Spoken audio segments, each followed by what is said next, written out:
Employee training is an essential component of an effective stormwater pollution prevention program. This training presentation is specifically designed to increase your understanding of the importance of preventing contamination of the stormwater runoff from your industrial facilities. The training also presents ways that you can be involved at your facility. The role you play at your facility is extremely important in protecting the valuable water resources we all enjoy. Let's begin with a brief overview of water quality issues, especially where they relate to precipitation and runoff. From a raging stream during spring snowmelt to a gentle summer rain, to the slow movement of water through the ground, water is in constant motion. The movement and endless recycling of water between the atmosphere, the land surface, and underground aquifers is called the hydrologic cycle. This movement, driven by the energy of the sun and the force of gravity, supplies the water needed to support life. Understanding the hydrologic cycle is basic to understanding all water and is a key to the proper management of water resources. Many processes work together to keep the Earth's water moving in a cycle. There are 5 processes at work in the hydrologic cycle: condensation, precipitation, infiltration, runoff, and evapotranspiration. These occur simultaneously and, except for precipitation, continuously. Stormwater and runoff are part of this natural hydrologic process. Under natural conditions, the majority of rainwater that falls to the ground infiltrates the ground or evaporates. However, industrial activities can alter natural drainage patterns and add pollutants to rainwater and snowmelt. The introduction of pollutants to stormwater most commonly occurs when industrial facilities allow operating procedures and industrial materials to become exposed to stormwater. This potentially contaminated stormwater may then flow over the ground and enter our lakes, rivers, streams, and wetlands. The best way to combat this is through pollution prevention. It is better for the environment and more cost-effective to prevent the contamination of stormwater at the source. This concept has led to the development of the current stormwater regulations. The goal of the stormwater program is to reduce pollution entering Michigan's waters by implementing controls designed to prevent the contamination of stormwater runoff. At industrial facilities, some of the stormwater infiltrates or soaks into the ground. The stormwater that does not infiltrate runs off to surface waters or is directed to waters of the state through open or closed storm sewer systems. Surface waters of the state include rivers, lakes, streams, and wetlands. The surface water that receives the point source discharge is called the receiving waters. Identify the receiving waters at your facility. A point source is any discernible, confined, or discrete conveyance that discharges stormwater into surface waters. Examples of point source discharges include, but are not limited to, pipes, ditches, channels, tunnels, conduits, or anything that conveys stormwater into surface waters. In most cases, land graded to convey stormwater runoff across a piece of property would create a point source discharge of stormwater. At many facilities, stormwater is discharged from the facility into a municipal storm sewer system. It is important to understand whether the municipal sewers are separate or combined. In a separate sewer system, stormwater is kept separate from sanitary sewage and discharges directly into a surface water body.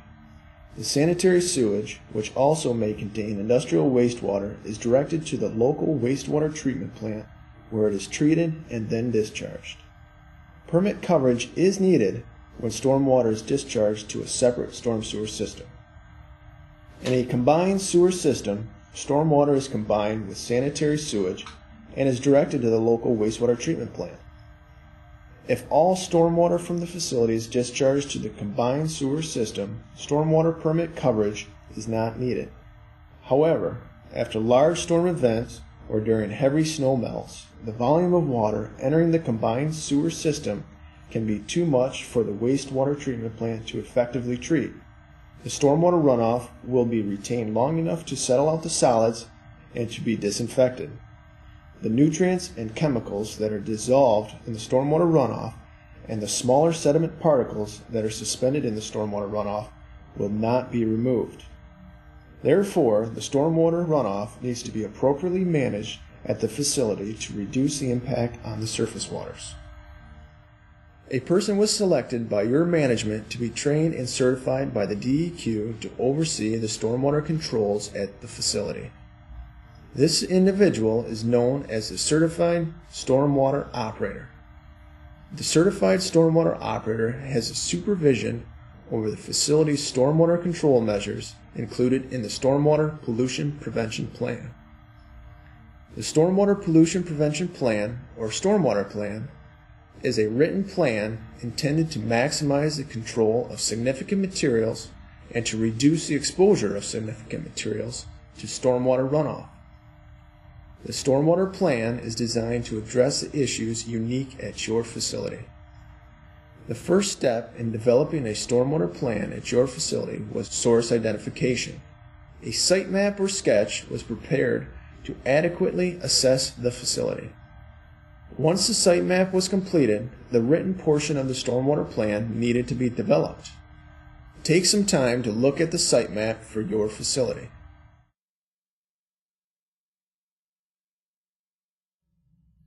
The certified operator has to know what a significant material is in order to identify sources of significant materials.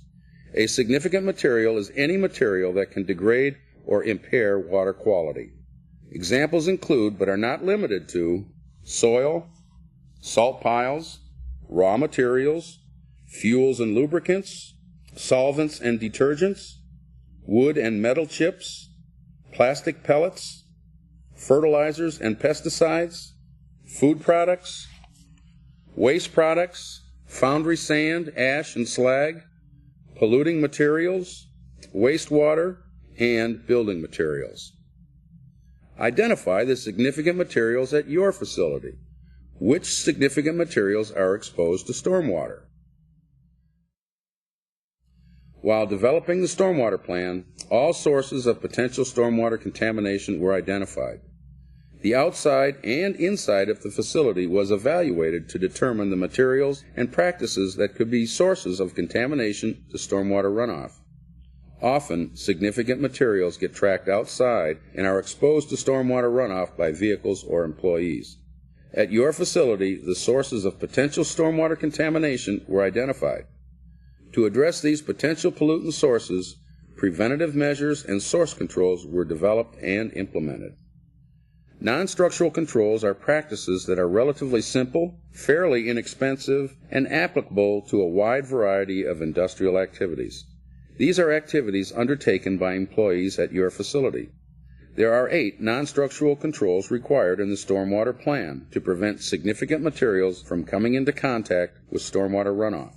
They are preventative maintenance, comprehensive inspections, good housekeeping, material handling, including spill prevention and response, sedimentation and erosion control, employee training, complying with total maximum daily load requirements, and a list of significant materials expected to be present following non-structural control implementation.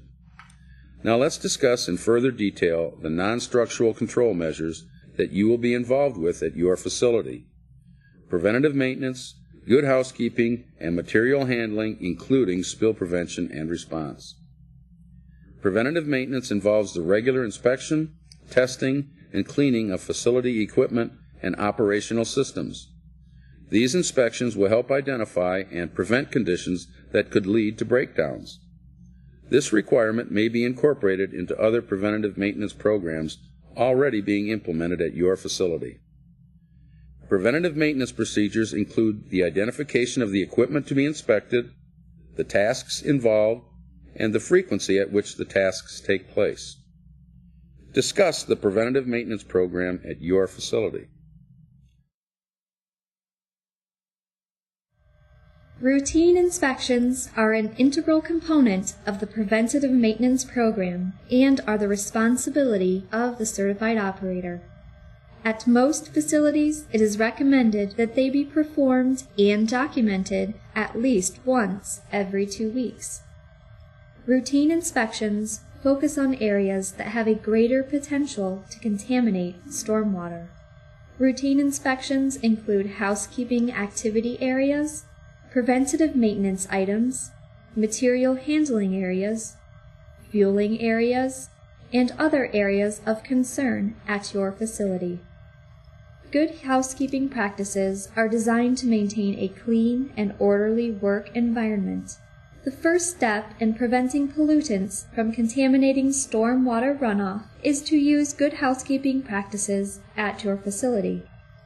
Good housekeeping includes operation and maintenance procedures, material storage and inventory procedures, and employee participation. Good housekeeping practices or procedures are described in the Stormwater Plan. These include the area where the activity is needed, the tasks involved, and the frequency at which the tasks will be completed. Housekeeping activities are often incorporated into the preventative maintenance inspection form. Special equipment that is utilized at the facility to aid in housekeeping activities are described in the Stormwater Plan. What are the good housekeeping procedures in place at your facility?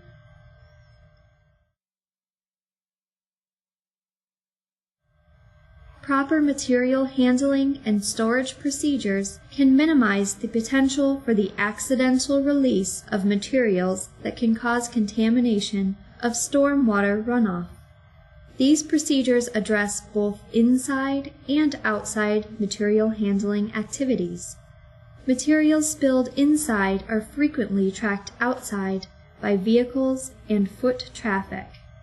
If your facility manages bulk liquids or other materials that have a potential to be spilled during loading and unloading activities, procedures were developed and implemented to minimize the possibility of spills. Extra care should be taken when handling materials around doorways, drains, and water bodies. Having material handling and storage procedures in place at your facility will decrease the potential for spills. The following are examples of ways you can prevent unwanted spills or releases of materials. Avoid storing liquids near drains. If liquids have to be stored near drains, provide adequate containment. Avoid storing items that have the potential to leak near drains or water bodies. Avoid storing flammable materials near heat sources. Avoid storing acids and bases near each other. Avoid stacking materials too high. Provide adequate aisle space for vehicle traffic. In high-risk areas where vehicle traffic is present, barrier posts are installed to reduce the potential for accidents. Proper labeling of material containers is necessary. Barrels and drums stored outside should be kept off of the ground. Critical materials must be in secondary containment. A list of critical materials can be found on the DEQ website. How are materials handled at your facility?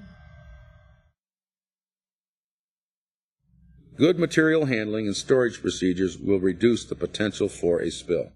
Spills and leaks together are one of the largest industrial sources of stormwater pollution, and in many cases are avoidable. The developed spill response procedures are an important part of the material handling component of the Stormwater Plan. These procedures were established to help employees reduce accidental releases at your facility. Avoiding spills and leaks is environmentally and economically preferable to cleaning them up. Spill prevention and response procedures include identification of potential spill areas, material handling and storage procedures, detailed cleanup procedures which include the location of spill kits, cleanup equipment, identification of cleanup personnel, and phone numbers of appropriate personnel. A table may be used to indicate the location of spill kits, the contents, and where the detailed response plan is located. In the event of a spill or a release to the environment, follow the procedures developed for the materials at your facility. The spill response procedures are designed for your protection as well as the environment. Discuss the spill response procedures at your facility. It is important that you know your role in keeping the stormwater clean. The extra effort you take to keep your facility clean will help protect the surface waters that we all enjoy.